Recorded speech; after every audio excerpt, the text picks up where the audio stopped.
What's incredible is that Indian Express is reporting that Iran's Security Council is going to decide on closing the Strait of Hormuz after Parliament has already backed and approved the move. Let's listen to this video about the Strait of Hormuz and what it could mean should it be closed. The Strait of Hormuz is one of the most vital shipping arteries in the world. Stretching just 55 kilometers between Iran and Oman, a fifth of the world's oil and gas pass through this narrow waterway, some 18 to 19 million barrels a day. Due to its economic importance, the strait has often been a hotspot for geopolitical tensions, with Iran repeatedly threatening its closure over the years. But any blockade of the trade route would spell significant consequences for Iran. Such a move would almost certainly invoke retaliation from the United States, which has naval military assets in the region.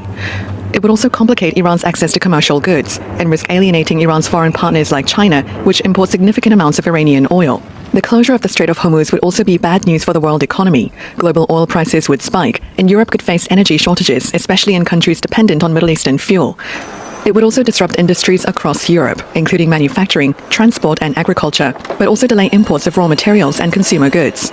But analysts say that closing such a key shipping route would be near impossible under international law, as a UN convention stipulates that Hormuz is an international strait where the right of transit cannot be suspended. All of these prophecies that were mentioned in that first video talk about the Strait of Hormuz being closed, and I think there's a precedence there for the strait being closed due to war. Now, he initially mentions a war between Greece and Turkey, but if Turkey or Greece gets pulled into this conflict, then we could easily understand how that strait could easily be closed and confirm these prophecies further.